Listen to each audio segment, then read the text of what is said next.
Welcome to the Women's Money Wisdom Podcast. I'm Melissa Joy, a certified financial planner and the founder of Pearl Planning. My goal is to help you streamline and organize your finances, navigate big money decisions with confidence, and be strategic in order to grow your wealth. As a woman, you work hard for your money, and I'm here to help you make the most of it. Now, let's get into the show. Just a quick note before we dive in. The information that we share is meant to educate and inspire, not to serve as personalized financial advice. Everyone's situation is unique, so be sure to consult with your own financial professional for guidance that fits your life. And just so you know, the opinions shared in this podcast are my own and those of my guest, and they don't necessarily represent those of any organizations that I'm affiliated with. For more important disclosures, please go to our webpage at pearlplan.com. Now, let's get started. Do you ever feel like you need to have a conversation about money, but you don't know who to talk to? Or perhaps that conversation is just not on the list of acceptable, things to talk about? That's what we're going to be talking about today. We're talking with Kathleen Burns Kingsbury, the author of Breaking Money Silence. She has written a book that has been updated this year with a bonus chapter on how to unleash your true value, all about money taboos, how to shatter them, how to approach them, and how to be more confident in your money by understanding what's acceptable culturally and how you talk about money. Kathleen, welcome to the podcast. Thank you, Melissa. I'm really excited to break money silence with you. Oh, there is so much silence. I feel like people hear people talking all the time, but sometimes it's in social media, sometimes it's in observations of friends and neighbors. And we need more dialogue about how we should be approaching money and the right way to kind of tackle things. Tell me a little bit about how you pull all this together and develop this extraordinary kind of, in essence, curriculum when it comes to communication about money. Sure. Actually, the original book was published in 2017, and the second edition was just published this year.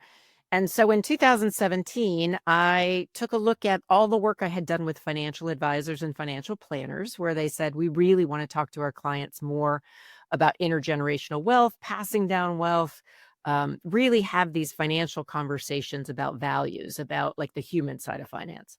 And then I was also working as a coach with my own clients who tend to be women or in the past were couples. And they'd say, well, my financial advisor doesn't do that. And I go, well, isn't this interesting that there's a gap between what the advising world wants to offer and what clients think they offer? And I did kind of surmise that that's because talking about money, at least historically, has been very taboo. And so I decided that I was going to write a book on how and why it was a taboo, but also more importantly, give a roadmap for how to break through that silence and be able to engage in conversations with yourself, with your partner, if you have one, with your kids, your aging parent, and also provide some resources for advisors who wanted to have these conversations as well. So that was the goal of the book, and I'm happy to say it was achieved. And so when it came an opportunity to update it, I said, yeah, the world's changed. Let's see what's changed about talking about money. I love it. I noted that you said conversations with yourself first. And really, it is so important to have a tone of voice, a communication strategy when it comes to how you approach money personally. And then that shows up within your relationships, peers, etc. And so I just think that's such a powerful note that it starts with you.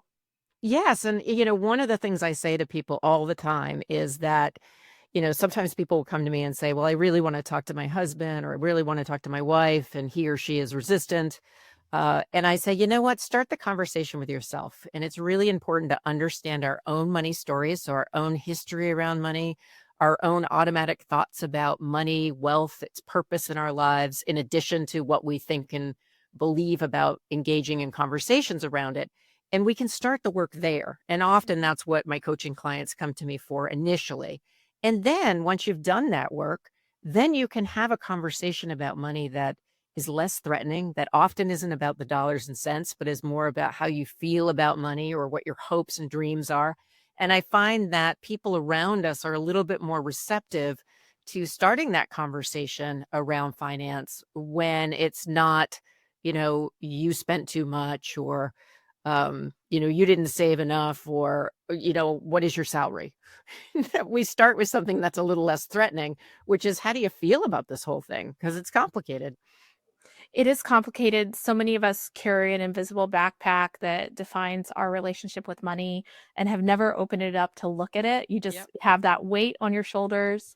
And so I do think, and you insert, if you don't have your own voice that's comfortable and confident, or working on that over time, then in so many cases you insert what you think other people are saying about you.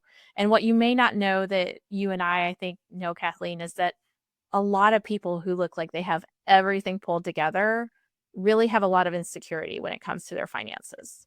Yes, there's a money archetype assessment that I do, and it breaks people into 8 different money archetypes, which is ways of being in the world. We have found that there are about 8 different ways people typically are around money, and it's neither good nor bad. But what is interesting is we often project how we think and feel about money onto somebody else, and or make that assumption that they have it all together. And I'm here to tell you, nobody has it all together. Even somebody who's written books on it doesn't have it all together. I think one of the things I would like to do is shatter the myth that you have to be perfect with money. You can Okay. never make a mistake, because that's not realistic. That's not being a human around finance. It's when you do mess up, taking a look at what happened and learning from that experience and moving on. And I think if we sent that kinder, gentler message to people around finance, there'd be less money shame and less self-judgment around, oh, I'm not doing it right.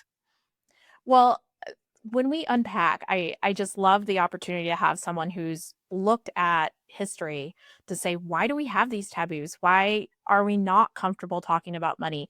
I mean, we're two women talking to each other, so we have the extra layer of burden Mm. that women weren't really given the purse strings unless they were about household bills historically until very recently. And that, kind of dovetails into the way things are discussed in households, expectations set, etc. But what did you learn about how these taboos came to be? What's important for us to know and understand? I think what's important is that originally not talking about money was really a way of protecting a family. So imagine this, and this is my imagery. So, but imagine the king and queen. They're sitting in the castle. The castle is going to be attacked because someone wants to take their wealth and their territory, and there's a bunch of gold bars in the basement. And so they're like, don't tell the kids that there's gold bars in the basement. With the idea that, they're trying to protect their kids from being taken advantage of. Now it's a huge oversimplification, but when you No, I can think, see it though. Like the real assets were held in the household, yeah, way back when. yeah. And so it was a risk. I mean, they could be kidnapped, they could be killed, there's all sorts of things. So generation after generation just learned that you don't talk to your kids about money. And often children learn that we don't talk outside the family. And in some families, we don't even talk about it in the family. And so I feel like it's just been passed down for so many generations until we got to a point of like, hey, this isn't really working. It's not working for affluent families, so people who have a lot of wealth. It's not working for working class families. It's just really important that we engage in these conversations so we can teach the people behind us how to be financially literate, how to be confident and responsible. Again, not perfect, just financially literate and responsible. And in order to break through that taboo, often there's someone who needs to take that risk to say, hey, I'd like to have a conversation about money. Will you do that with me? And so that's the kind of call to action at the end of the book, is dare to break money silence, dare to have one conversation you wouldn't have had before with somebody. And what you will find, and what I have found, which has been a cool um, kind of a cool result of writing this book, is you have so many interesting conversations, and a lot of them aren't about money. They're about who people are, what they value. And typically if a couple talks about money, or girlfriends talk about money, um, or, adult children, parents, there's an increase in intimacy.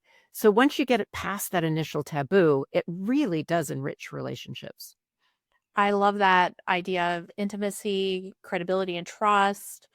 Also, just tackling conversations that you may be a companion that, just a stressor, a source of insecurity that may be your companion for years and years. When you start to tackle that conversation, whether it's like, hey, mom and dad, I'm just not sure if you have a game plan Mhm. for how to handle things if you can't do it yourself. And, that might be something that they never imagined having a way to bring up. And they may choose to share something, but not everything. But I love that idea on so many levels. Yeah, and the book is full of, I did a lot of interviews of other people. And so the book is full of stories where people have been in those situations. The one you described is very typical. And then there's steps and activities that help you open up those dialogues. One of the things that I did learn between the first publication in 2017 and now, in my own life and in my own family and in my work with clients, was that you can try all these steps and you can invite someone to the table, and 95% of the time they're going to join you. And then 5% they're not. And so I really encourage people that just keep hitting up against a wall if you've tried for a long time to really look for other people that are more accessible, whether that's your financial planner, someone like you, Melissa, or whether that's a girlfriend that you have, or, somebody at work. You can break money silence with people who are ready. And sometimes people aren't ready. And, I know aging parents, that's a really tricky one, but it definitely is covered because I have had to deal with two aging parents. I'm fortunate that they both engaged in money conversations, but certainly over the years, it's gotten a little bit more complicated. Yeah, I do think that when it comes to that generational shift where there was maybe more of a the power was with the parents in terms of like launching conversations, and then there's a certain tipping point where you say, hey, can we open up some of the communication? There's generational shifts too in terms of what perhaps an 80-year-old is used to disclosing or sharing versus and when you retired from jobs of their parents, it was like everybody knew they had a pension or something like that. And so, it's different when you have a net worth that's $1 million or $2 million. It feels, like that protection conversation feels Well, perhaps a little different. I think the other thing is for people who are listening in is that often when we're ready to talk about money, we've been thinking about it for a long time. Like I'm worried about mom and dad. I've been thinking Yeah. about it, thinking about it. So by the time you approach them, you've thought about it a long time. It may be the first time they realize you want to have this conversation. Yeah. So really giving them as much control and grace on when, where, and how to have the conversation. Um, and yes, it is. I've gone through that where it's that tipping point of like, well, wait a second. Now I'm talking to dad about this, and that feels kind of weird. And that's why in the book, the chapter's called Raising Financially Fit Parents, because Hmm. I feel like it is that flip. We spend our lives raising financially fit kids, and then all of a sudden, wait a second, now we have to work and raise financially fit parents. You're right. Let's flip the switch.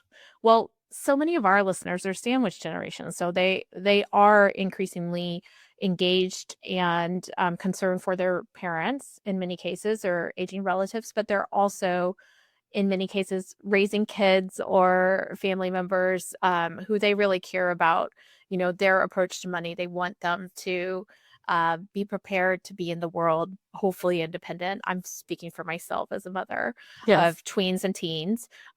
So, what have you learned about the money conversation from parent generation down?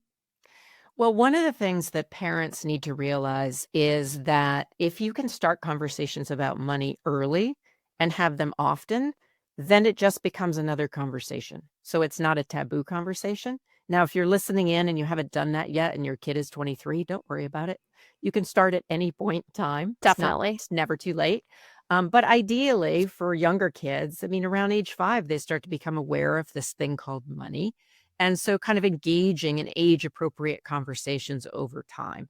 And one of the things that sometimes parents worry about is that they're, again, not perfect around money or don't know that much. Well, you can learn along with your child if that's the situation that you're in. That's an absolute okay thing to do. And what I find is that there was one book out there that interviewed 23 adult children, and they talked about what was most important in terms of them being able to manage money. And one of the things they said was my parents, dared to talk about it. We didn't always get along. They encouraged me to work and to understand my purpose. And now that I'm older, I'm thankful, even though I might have kicked and screamed a little bit in my teens. Well, it's if you do talk about money, if you like, we've used a green light card that we can put allowances on because so much of today's Yep. world is in cards and digital transactions, so you can't actually see the money. But in this case, we can allow our kids with some supervision to have access to funds. Yep. I've learned so much about my kids' instinctual behavior. Like there's one saver and one just like it hits the account and we're at the convenience store grabbing snacks, 10 minutes later. And so I think, talking about both mistakes that we've made over the years, like how it was when we were growing up with money. There's so many great conversations that don't have to, include going through your retirement account statements Right. and things like that. Right. And what you're speaking to, Melissa, is that there are some people who believe that we're born with a money temperament. And so the fact that kids maybe have different money temperaments, the challenge, I think, as a parent is to encourage both of them and not make one wrong or right, but that each of them may have to learn different things about money. Like I grew up a huge saver, I would say cheap, in hindsight, cheap. And believe it or not, into adulthood and certainly becoming an entrepreneur and growing a business, I had to learn how to let go of money in a good way, not overspending, but like investing in myself or, making sure that I wasn't so cheap that I wasn't having joy in my life. And thank goodness I married a husband who's really good at that. But he also learned from me how to save and how to be more responsible. And so I really think if we can help our young kids know that whatever their instincts are, they aren't necessarily bad or shameful. They are just, we need to be aware of it and what are some of the traps in that particular type of being with money and, try to have balance in our lives.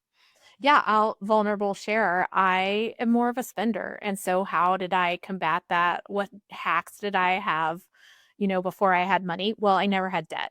So, I couldn't spend because I didn't take out credit cards when I was 20. I had a limit always. And I hacked, like saving up front and Mm-hmm. investing up front. And I chose a partner who is more careful and tends to, just be a little more austere when it comes to a money approach.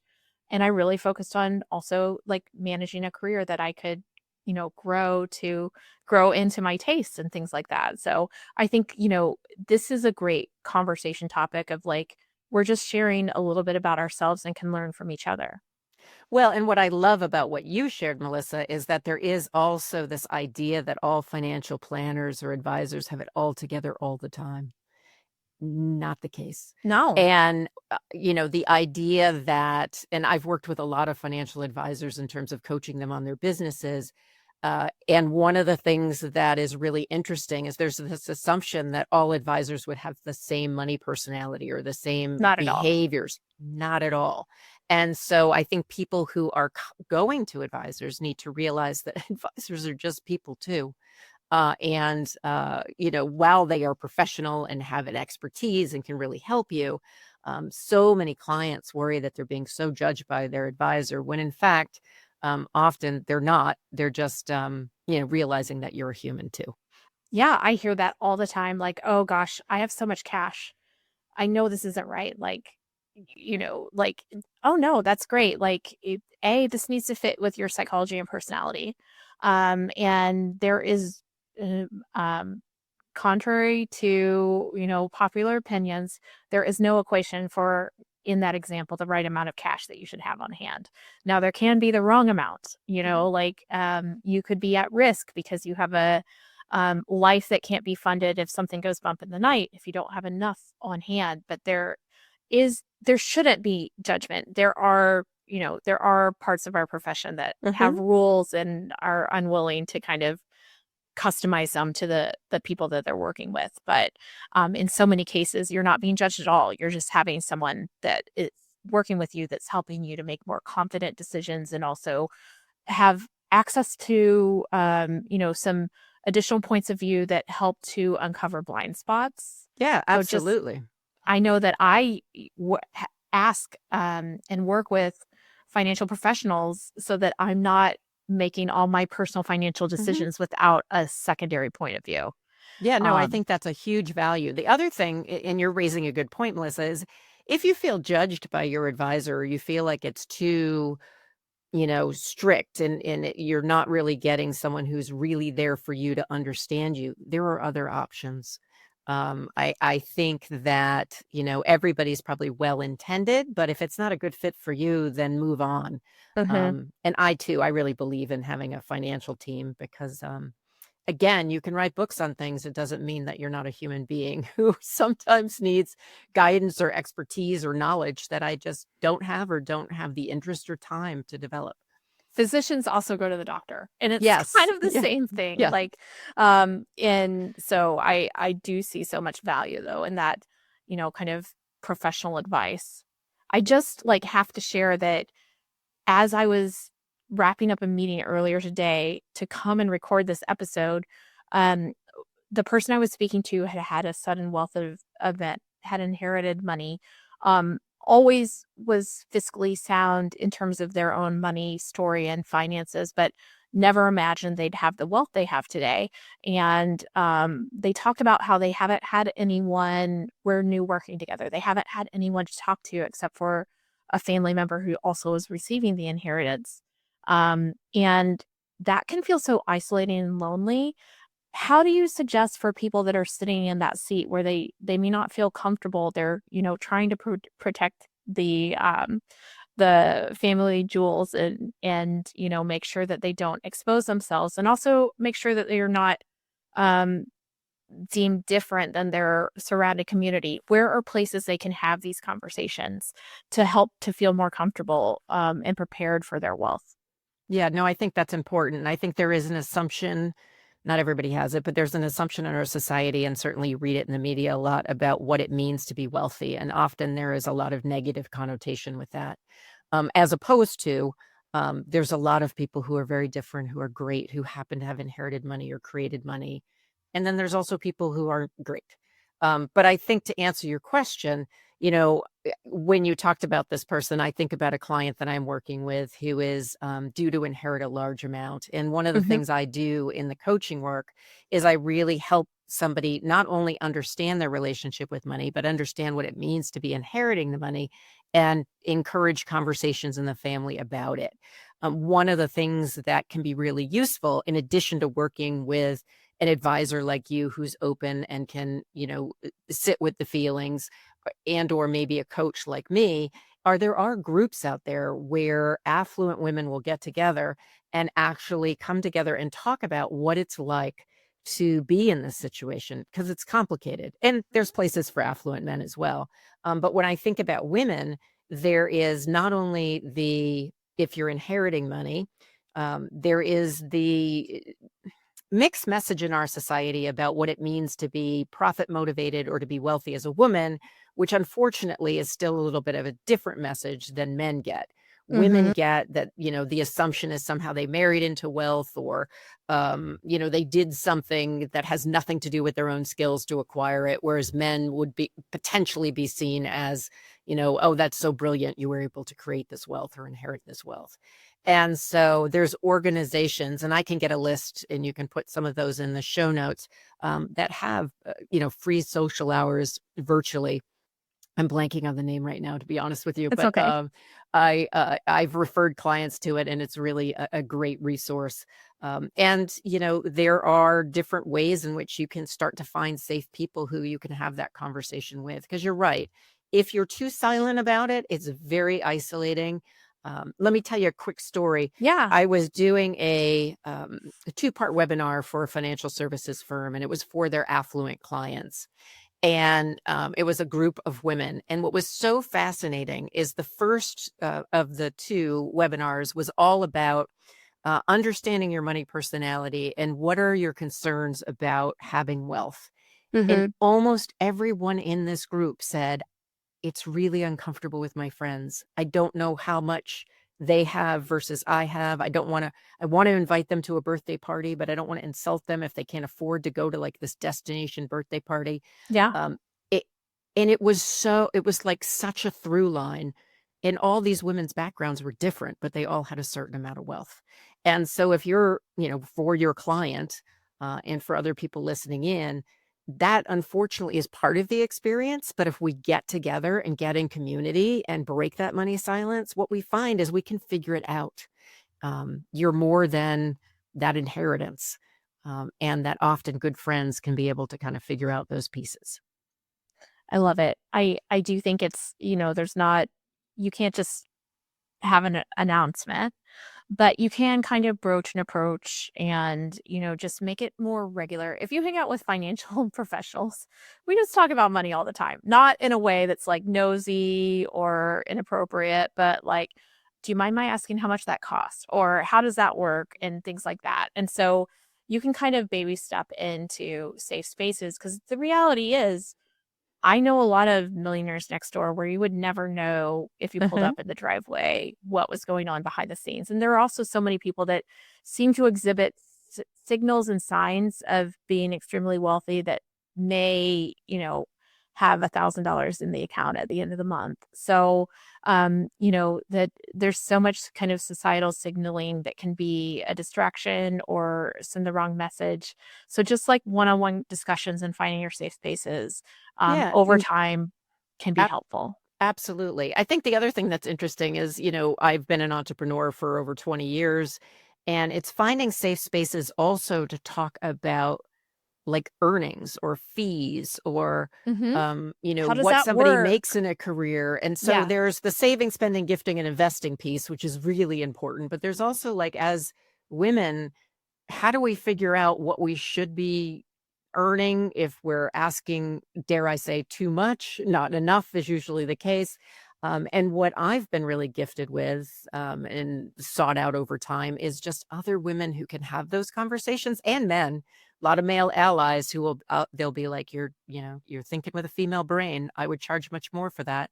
And so that can be really useful when we're thinking about, especially for Gen Xers and millennials who are moving up the career ladder, when we're thinking about, getting promoted or negotiating our next deal, because our earnings does impact how we're able to take care of ourselves and our family and how we're able to invest. And Melissa, that I'm passionate about it. I just think it's an important piece of the puzzle. Well, human capital is so important. It's for many of us, it's our largest asset.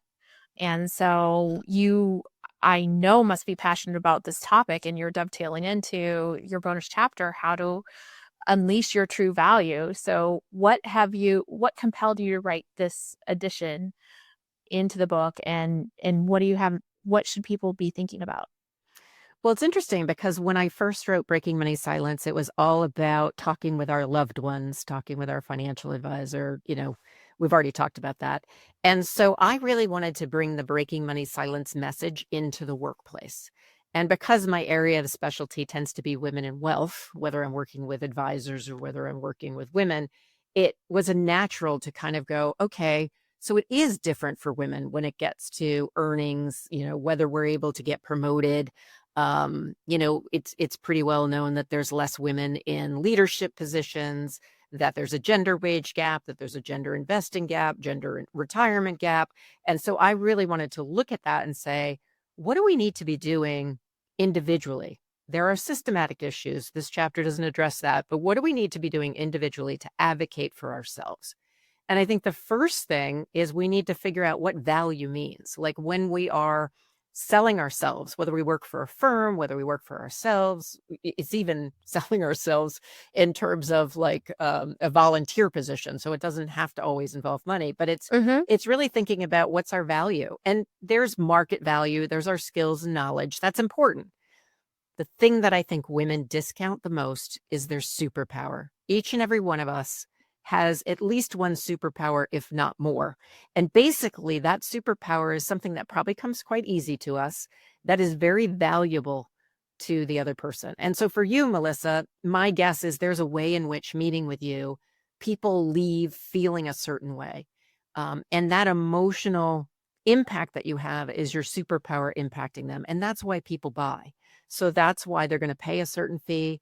That's why you should be paid a certain, salary at a company. And so How to Unleash Your True Value really talks about how do you identify that value? And then how do you communicate it in a way where you can advocate for yourself and take care of yourself and the people around you? I think this is so important because in so many cases, people come to me and they say, here's my dreams, here's my goals. I really want to do this. And you look at the balance sheet, you look at the cash flow, and you say, we, this is possible. You can do anything. But if you don't change your income, what Mhm. you were compensated for when you're working 50, 60, 70 hours a week, and sometimes it requires a job change too. But reorient if you're not going to be valued in the place that you are, do you give them that discount forever or do you make a change? I just am automatically thinking of a couple clients, separate situations I've worked with where, either the cash flow wasn't working, it's too expensive where we live, but then you're working at a failing company that can never afford to pay you what you're really worth. Or, my dreams are that in 10 years I'm working for myself, but I have a great nest egg. And it's like, well, you're never going to be considered a vice president in your current company or compensated effectively for taking on that true role. And you do need to shop around. And so it can be profound when you start to change your mindset to really be compensated based on your value. Well, and when you bring up mindset, there's a couple of different steps that are in the chapter. It walks you through a process to identify and communicate that value. And one of the interim steps is really adopting a success mindset. And Mm. that's looking at the glass half full versus half empty. And I'll be transparent. I was not born looking at the glass half full. I had to learn that. And so one of the gifts that many, many women have is they're emotionally intelligent, they are resilient. And so it's applying that to your relationship with money and your relationship with earnings. And so our mindset does make a difference. So when people understand like their money personality or archetype, they understand how to quickly bounce back and learn from something that goes wrong, which is having a success mindset. I find then they're able to make the changes or advocate for themselves in a new way, which is hard. It can be scary. But Mm-hmm. what I It find takes is, risk. yeah, I mean, and what I find is when I work with women and they're able to do it on the other side, it just feels so good to be able to take care of yourself. And it's not just about the money. It's about setting a limit. It's about saying, I'm worth something. It's about standing up for yourself, role modeling to the people, your kids or the younger people around you. So there's a lot of different aspects to it. And it's been really fun to explore that work and do more of it in the past couple of years. Well, in those two examples, I think that you can really, if you have the benefit of time and to reflect back, like in each of those two kind of case studies, the person was able to at least double their annual take home by Hmm. making some shifts. And, Awesome. in many cases, when you're an executive or working for a publicly traded company, another component of that is equity compensation, for example. Yep. There's all Which, sorts of compensation yeah. that, yeah. And so, you need to educate yourself and not just, kind of go in and assume that you're going to get the first offer is the best offer. What does this really mean?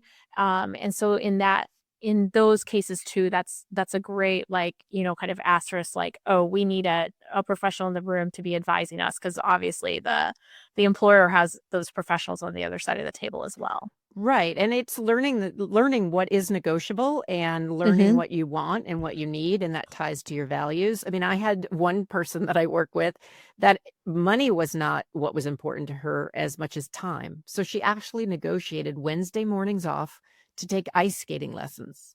I love because it. because she said they couldn't up her salary, and she goes, okay, I want Wednesday mornings to take ice. And it's not like she was an ice skating star, which makes it even greater. Yeah. She just wanted to explore this, and she said, you know what, that's the best time of the week. And I said, well, then that's what was valuable to you, and that was worth negotiating in your compensation package.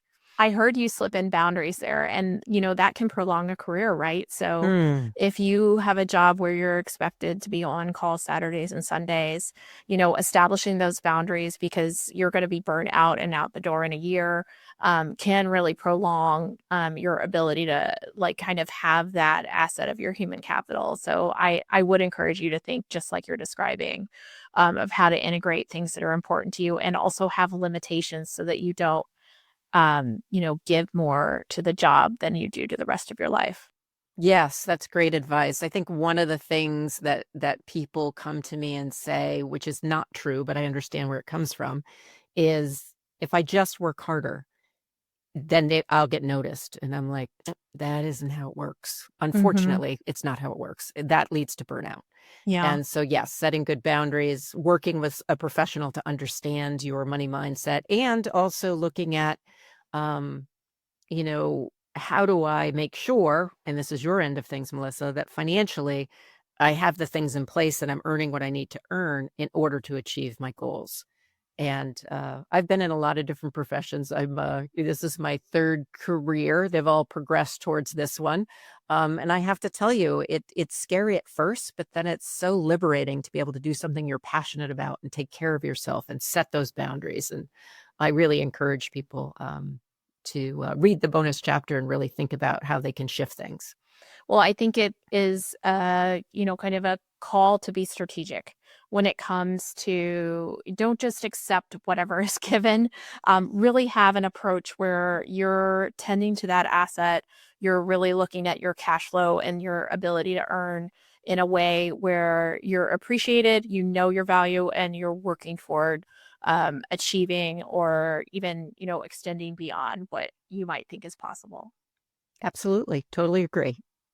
Well, as I was thinking about this conversation, I hope that our listeners, in all of these discussions that I have with amazing guests like Kathleen, are hearing that this is a conversation. Money really is just something where opening the door, opening up a little bit with a safe space, having, with your partners, with your friends, having a set aside for the people that you can trust to have these conversations, and including these minutes, whether they're on the treadmill or in the car, as part of your money conversations. I think, I hope that you find, kind of the examples set as positive and hopeful. And I just love that you're putting the space in the world, Kathleen, to help people understand and learn how to communicate about money.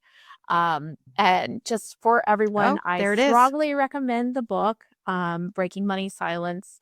We will have links in the show notes so that people can get access to the book. But Kathleen, what else would you mention in terms of where people can find you and any other resources you may have? Sure. The biggest resource that I'm offering everybody who's listening today or downloading it later is there is a prepare for a money conversation handout. It walks you through how you can prepare for a conversation that you are feeling anxious about. And so we'll have a link in the show notes for that. You can use that in talking to your kids, your partner, your boss. It's kind of a general tool. So I want to make sure everybody had that, whether they bought the book or not. If you want to know more about my work, the best place to go is my website, which is kbkwealthconnection.com. And it's a training, coaching, and consulting firm. And I'd be more than happy to break money silence with you. Well, keep up the amazing work. Congratulations on the second edition of the book. And thank you so much for joining us, Kathleen. Thank you, Melissa. I love the work you're doing.